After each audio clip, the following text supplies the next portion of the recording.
एक बाप अपनी बेटी को शादी के कुछ घंटे पहले समझाते हुए, अगर हर बाप शादी से पहले अपनी बेटी को ये वीडियो दिखा दे और ऐसी नसीहत करे तो यकीन करे कभी तलाक की नौबत नहीं आएगी। बेटी, यहां तुमने जो कुछ भी खाया पिया, कभी वहां इस बात का जिक्र न करना कि तुमने अपने माँ बाप के घर अच्छा खाया है और यहां तुम्हें अच्छा खाने को नहीं मिल रहा है। पेट में जो चीज चली जाए कुछ ही घंटे में उसकी लज्जत खत्म हो जाती है और याद ही नहीं रहता कि कब हमने क्या खाया था। खाने पर कभी किसी के साथ बहस ना करना, जो कुछ मिल जाए शुक्र करके खा लेना। बेटी, जिस तरह इस घर को अपना समझकर सिर्फ इस घर की तारीफें की है, उसी तरह उस घर को अपना घर समझकर उस घर की हमेशा तारीफ ही करना, कभी बुराई ना करना।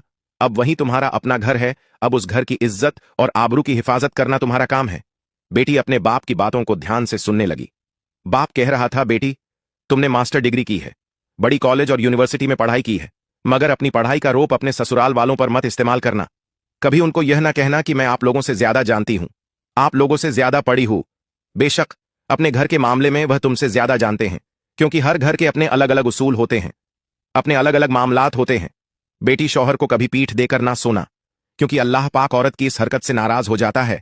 बेटी, रूठना इस हद तक कि तुम्हारा शौहर अगर तुम्हें एक दफा मनाने की कोशिश करें तो फौरन मान जाना, और अगर तुम्हारा शौहर तुमसे नाराज हो जाए तो तुम उसे 1,00,000 दफा बनाने की कोशिश करना, और अगर वह 1,00,000 दफा मनाने पर भी ना माने तो तुम अपनी कोशिश जारी रखना और उसे मना कर ही दम लेना।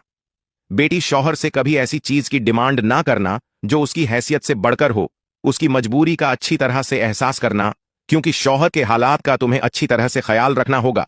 जब तक ससुराल वालों के उसूलों को समझ ना जाओ, तब तक अगर किसी चीज को इस्तेमाल करना हो तो उनसे पूछकर उसका इस्तेमाल करना। बेटी, बार बार अपने मायके जाने की डिमांड ना करना, क्योंकि अब तुम्हारा घर यह नहीं है, बल्कि वही तुम्हारा घर है। अगर तुम्हारे शौहर को तुम्हारा मायके जाना पसंद ना हो तो बार बार वहां जाने की डिमांड कभी मत करना। कभी किसी और की बातों में आकर अपने ससुराल वालों के साथ झगड़ा ना करना।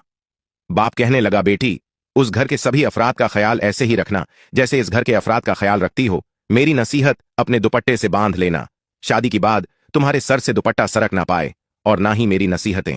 दोस्तों, कितनी कमाल की और कितनी बाखलाक नसीहतें हैं। अगर हर बेटी को ऐसी नसीहत मिल जाए तो बेटी की शादीशुदा जिंदगी यकीनन संवर जाए और ससुराल में वो मायके की तरह हुक्मरानी करती हुई नजर आए। अल्लाह हमारी बहन बेटियों के नसीब अच्छे फरमाए और उन्हें एक अच्छा हमसफर नसीब फरमाए जो उसकी इज्जत आबरू और उसकी ख्वाहिशात का ख्याल रखे। तो दोस्तों, बाप की अपनी बेटी को दी गई नसीहत अगर आपको पसंद आई हो तो कमेंट में एक बार सुभान अल्लाह जरूर लिखें।